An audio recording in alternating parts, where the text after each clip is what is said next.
15 দিনৰ ভিতৰত আপোনালোকে ইয়াৰ পৰা টালি টোপোলা বান্ধি আপোনালোকে নিজৰ গৃহস্থানলৈ আপোনালোকে ঘূৰি যাওক, অন্যথা আমি একশ্যন ল'বলৈ আমি আগবাঢ়ি যাম। জনজাতি আবেষ্টনী এলেকাত যে অবৈধভাৱে বেদখলকাৰী বাংলাদেশীসকলক এভেকশ্যন কৰিব লাগিব, অন্যথা আমি TMPK MMK জনাই জিলা সমিতিয়ে কিন্তু আমি নিজে এভেকশ্যন কৰিবলৈ আমি আগবাঢ়ি যাম।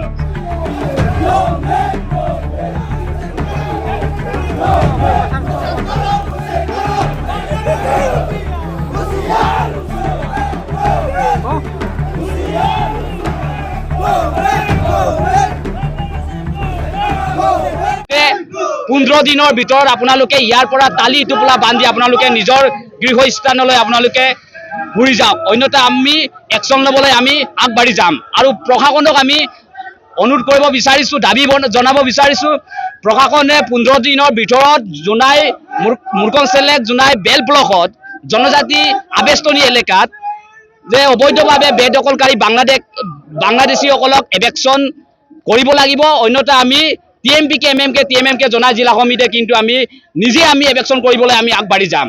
গতিকে প্ৰশাসনক আকৌ অনুৰোধ কৰিব বিচাৰিছোঁ, আপোনালোকে 15 দিনৰ ভিতৰত ইয়াত যিসকল বাংলাদেশী মিয়াই দখল কৰি আছে তেওঁলোকক এভেকশ্যন কৰক। আমি কৈছে জোনাই অঞ্চলৰ যি ট্ৰাইবেল বেল্ট এণ্ড ব্লক এৰিয়াত যেনেধৰণে বাংলাদেশীয়ে ইয়াত কাঠফুলাৰ দৰে দিনক দিনে ফুলি উঠিছে, সেই তাৰ উদ্দেশ্য আগত ৰাখি আমি আজি জোনাই জিলা টাকাম মিচিং পৰিণ কেবাঙে চৰকাৰক সকীয়াই দিব বিচাৰিছোঁ। আমি টাকাম মিচিং পৰিণ কেবাং জোনাই জিলা সমিতিয়ে চৰকাৰক 15 দিন আমি সময় দিব বিচাৰিছোঁ।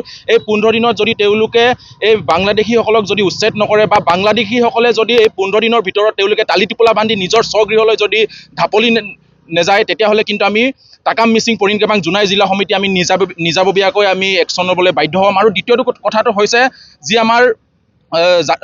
আমাৰ ড্ৰাগছ আমি টাকাম মিচিং পৰিণ কেবাং জোনাই জিলা সমিতিয়ে জোনাই অঞ্চলটো আমি ড্ৰাগছ মুক্ত জোনাই হিচাপে আমি চাব বিচাৰোঁ। সেই উদ্দেশ্যে আমি টাকাম মিচিং পৰিণ কেবাঙে বিগত সময়তো আমি জোনাই অঞ্চলৰ বিভিন্ন জাতি জনগোষ্ঠীৰ সংগঠনসকলক লগত লৈ আমি ড্ৰাগছ অভিযান কাৰ্য আমি ৰূপায়িত কৰি আহিছোঁ। সমান্তৰালভাৱে আজি পুনৰবাৰ আমি ড্ৰাগছ বেপাৰীসকলক আমি সকীয়াই দিব বিচাৰিছোঁ, পুনৰবাৰ যে আমি জোনাই জিলা টাকাম মিচিং পৰিণ কেবাঙে এই ড্ৰাগছ বেপাৰীসকলক কেতিয়াও আমি সমৰ্থন নকৰোঁ।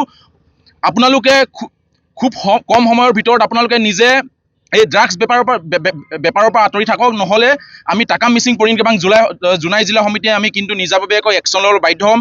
ইতিমধ্যে আমি 50 জনতকৈ অধিক ড্ৰাগছ পেডলাৰক আমি আৰক্ষী প্ৰশাসনক চমজাই দিবলৈ আমি সক্ষম হৈছোঁ। পৰৱৰ্তী সময়ত যদি আৰু বাচি থকা সেই ড্ৰাগছ পেডলাৰসকলে যদি তেওঁলোকৰ যি কাৰ্য সেই কাৰ্য যদি বন্ধ নকৰে, তেতিয়া কিন্তু আমি জোনাই জিলা টাকাম মিচিং পৰিণ কেবাঙে আমাৰ যি একশ্যন মুড সেই একশ্যন মুড আকৌ আমি আৰম্ভ কৰিম।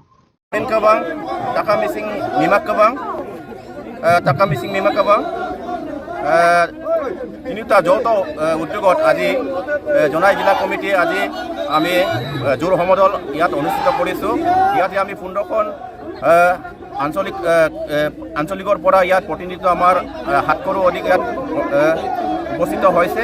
আজি ইয়াৰ আমাৰ জোৰ সমদলৰ মূলত উদ্দেশ্য হৈছে আমাৰ ইয়াত জোনাই ইয়াত দাঁতি কাষৰীয়া এৰিয়াত যিদৰে আমাৰ অবৈধ বাংলাদেশী মিয়াই ইয়াত বিষাক্ত কাঠফুলাৰ দৰে যি বাঢ়ি গৈছে, তাক অসম চৰকাৰে এই কাঠফুলাৰ দৰে বিষাক্ত কাঠফুলাৰ দৰে বাঢ়ি অহা অবৈধ বাংলাদেশী মিয়াক উচ্ছেদ অভিযান আগবঢ়াইছে।